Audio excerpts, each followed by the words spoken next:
সোমবার প্রাক্তন প্রধানমন্ত্রী শেখ হাসিনার ফাঁসির সাজা ঘোষণা করেছে ঢাকার আন্তর্জাতিক অপরাধ ট্রাইব্যুনাল। তারপর থেকে পরিস্থিতি থমথমে। বাংলাদেশের সংবাদপত্র প্রথম আলো সূত্রে খবর, 24 ঘন্টায় 1649 জনকে গ্রেফতার করেছে পুলিশ। 10টি আগ্নেয়াস্ত্র, ৩.৫ কেজি গান পাউডার, গোলা বারুদ ও ককটেল বোমা উদ্ধার করা হয়েছে। কিশোরগঞ্জের কামালপুরে প্রাক্তন রাষ্ট্রপতি আব্দুল হামিদের বাড়িতে ঢুকে তাণ্ডব চালায় দুষ্কৃতীরা। ভাঙা হয় আসবাবপত্র। বঙ্গবন্ধু শেখ মুজিবুর রহমানের ছবিও ভেঙে ফেলা হয়, যদিও সেই সময় প্রাক্তন রাষ্ট্রপতির বাড়িতেও হামলার অভিযোগ উঠেছে। অন্যদিকে রায় ঘোষণার পর ফরিদপুরের ময়েন্দিয়া বাজারে চলে উল্লাস মিছিল। অভিযোগ, সেই মিছিল থেকে আওয়ামী লীগের নেতা মান্নান মাতুব্বার ও তার ভাইয়ের বাড়িতে হামলা, ভাঙচুর চালিয়ে আগুন লাগিয়ে দেওয়া হয়। শেখ ইউনূসের জমানায় বারবার বিরোধী কণ্ঠরোধের চেষ্টা হয়েছে। মৃত্যুদণ্ডের রায়ের পর শেখ হাসিনার সমর্থনে সোশ্যাল মিডিয়ায় পোস্ট করায় গ্রেফতার করা হয়েছে ঢাকা বিশ্ববিদ্যালয়ের ডেপুটি রেজিস্ট্রার মোহাম্মদ লাবলু মোল্লাকে। এই অশান্ত পরিস্থিতির যাবতীয় দায় ফের একবার বাংলাদেশের অন্তর্বর্তী সরকারের প্রধান উপদেষ্টা মোহাম্মদ ইউনূসের উপর চাপিয়েছেন শেখ হাসিনা। মনোনীত নেতাকর্মী, হাজার হাজার নেতাকর্মী আর সংখ্যালঘু সম্প্রদায়, পাহাড়ে, সব জায়গায় যারা ক্ষুদ্র নৃগোষ্ঠী, প্রত্যেকের উপর যে অমানবিক অত্যাচার এরা করলো, এই ইউনূস খুব ভালো মানুষের একখান মুখ করে সারা বিশ্বকে ধোঁকা দিয়ে ক্ষমতা দখলের নামে তার মেটিকুলাস ডিজাইনের মাধ্যমে সে শুরু করলো ছাত্র হত্যা। এই আবু সাইদ, মুগ্ধ, সবাইকে তো ওরাই হত্যা করেছে, আর তারপরে অগণিত নেতাকর্মীদের। এরই মধ্যে কার্যত হুঁশিয়ারির সুরে প্রসিকিউটর গাজী মোনাওয়ার হুসাইন তামিম জানিয়েছেন, নির্ধারিত সময়ে আপিল না করলে শেখ হাসিনা গ্রেপ্তার হলেই মৃত্যুদণ্ড কার্যকর হবে। আন্তর্জাতিক অপরাধ ট্রাইব্যুনাল যে রায় দিল, তাতে আপনার শেখ হাসিনার দুজনেরই ফাঁসির আদেশ দেওয়া হয়েছে। কি বলবেন এই যে রায় দেওয়া হলো, এই রায় নিয়ে আপনার কি বক্তব্য? আমরা কিন্তু পূর্বে থেকে বলে আসছি যে বাংলাদেশের জুডিশিয়ারি সিস্টেম শেষ হয়ে গিয়েছে। আমাদের এখানে মানে আইন শৃঙ্খলা যে আমাদের দেশে এখন এটা একটা মানে একটা নাজুক অবস্থায় চলে আসছে। কেন এটা হয়েছে সেটাও আপনারা নিশ্চয়ই জানেন। আমরা যাদের সঙ্গে লিবারেশন ওয়ারে আমরা যাদের বিরুদ্ধে যুদ্ধ করেছিলাম, পাকিস্তান এবং বাংলাদেশের যারা নাকি পাকিস্তানকে মানে সাহায্য করেছিল হেল্প যুদ্ধ করার জন্য, এই জামায়াত ইসলাম মানে যারা রাজাকার বাহিনী, আল বদর বাহিনী বানিয়ে আমাদের বুদ্ধিজীবী, আমাদের দেশে বাড়িঘর থেকে তারা করেছিল, তারাই আজকে ক্ষমতায় আসছে। এবং পাকিস্তান গভর্নমেন্ট আপনি নিশ্চয়ই দেখেছেন, পাকিস্তান গভর্নমেন্ট ৭১-এর প্রতিশোধ নিলাম বলে তারা দাবি করেছেন। তো সেই জায়গায় এই ক্যাঙ্গারো কোর্টে কি হতে পারে? আর আমি তো স্পষ্ট করে বলতে চাই যে এখানে কোনো গণহত্যা হয়নি, এখানে ক্রাইম এগেনস্ট হিউম্যানিটি সেটাও হয়নি, এখানে মানে যুদ্ধ লাগেনি। তো কেন এই কোর্ট? এটাকে এই কোর্টের অস্তিত্বই তো আমরা বিশ্বাস করি না। আপনার বিরুদ্ধে সাহেব, আপনার বিরুদ্ধে কি সাজা ঘোষণা হলো আপনি শুনেছেন?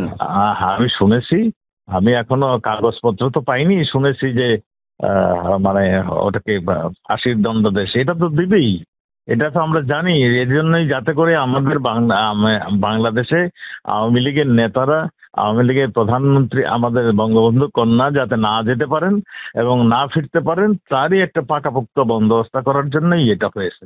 এদেশের জনগণ সেটা ভালো করেই বুঝে গিয়েছে, তারা বিক্ষোভ শুরু করেছে, এটা প্রচন্ড বিক্ষোভে পরিণত হবে খুব শীঘ্রই। যেটা বলা হচ্ছে যে আপনার বাড়িতে একটা বৈঠক হতো এবং এটা হচ্ছে ড্রোনের মাধ্যমে দেখা হতো, তারপর হচ্ছে হেলিকপ্টারের মাধ্যমে দেখে মারণাস্ত্র দিয়ে তাদেরকে মারা হতো, এই সমস্ত অভিযোগ, এবং বৈঠক করতেন এবং নির্দিষ্ট জায়গায় আপনাদের নাকি নির্দেশ পৌঁছতো যে এই সমস্ত গণহত্যা করার। কি বলবেন এই অভিযোগগুলো নিয়ে?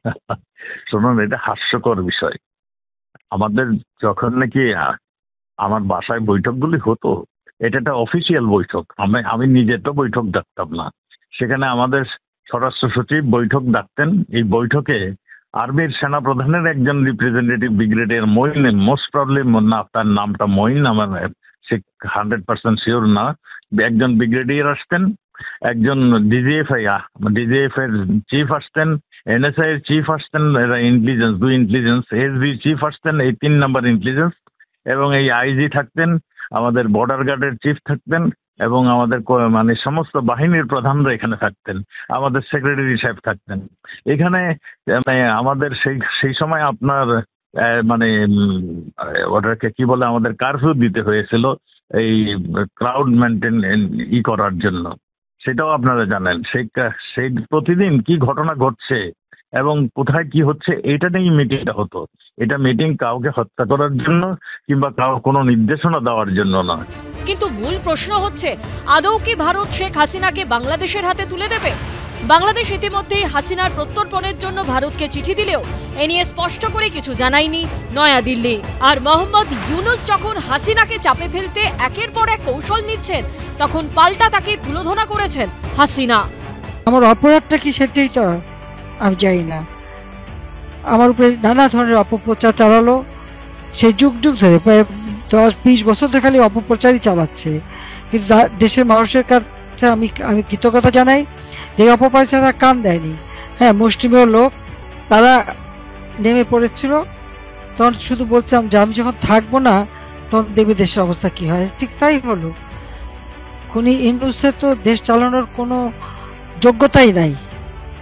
সে সুদ খাইতে জানে, ক্ষুদ্র ঋণ দেবে, মোটা অঙ্কের সুদ খাবে, মানুষ মাথার ঘাম পায়ে ফেলে যা উপার্জন করবে সেটা কেড়ে নেবে। এটা সে খুব ভালো বুঝে। বাংলাদেশের মানুষের জন্য তার কোনো মায়া দয়া নাই। মোহাম্মদ ইউনূস বরাবরই হাসিনা বিরোধী। তার ক্যাঙ্গারু কোর্ট যে শেখ হাসিনা ও তার প্রাক্তন স্বরাষ্ট্রমন্ত্রী আসাদুজ্জামানকে ফাঁসির সাজা দেবে তা কার্যত মামলা শুরুর আগে থেকেই ঠিক ছিল। এই প্রেক্ষাপটেই এবিপি আনন্দকে দেওয়া এক্সক্লুসিভ সাক্ষাৎকারে ইউনূস প্রশাসনের মুখোশ খুলে দিয়েছেন বাংলাদেশের প্রাক্তন স্বরাষ্ট্রমন্ত্রী।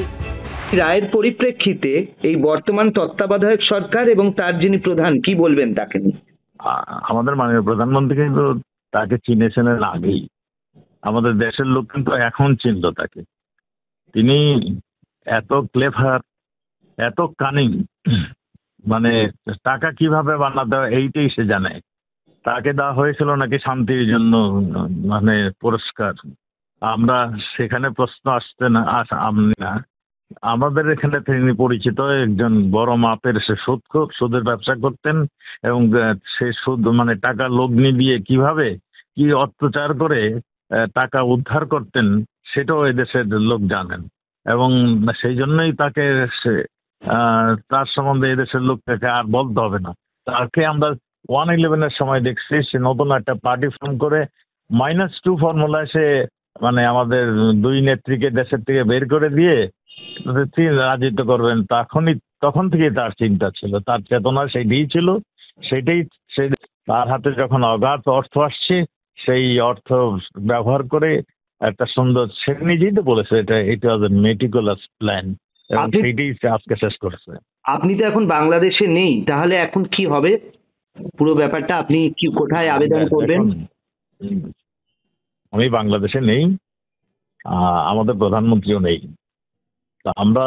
আমাদের অনেক আপনার নিশ্চয়ই জানেন যে আমাদের দেশের বাংলাদেশে আমাদের আওয়ামী লীগের কোন নেতা বাড়িঘর সঠিক রাখেনি। বাড়িঘর লুট করেছে, ব্যবসা বাণিজ্য প্রতিষ্ঠান দখল করে নিয়েছে, মানে যারা ছিল তাদেরকে হত্যা করার প্রক্রিয়া চলছে এবং জেলখানায় রয়েছে। কাজেই তাদের যে দমন পীড়ন নীতি সেটা সর্বোচ্চভাবে চলছে। আপনি যথার্থই বলেছেন।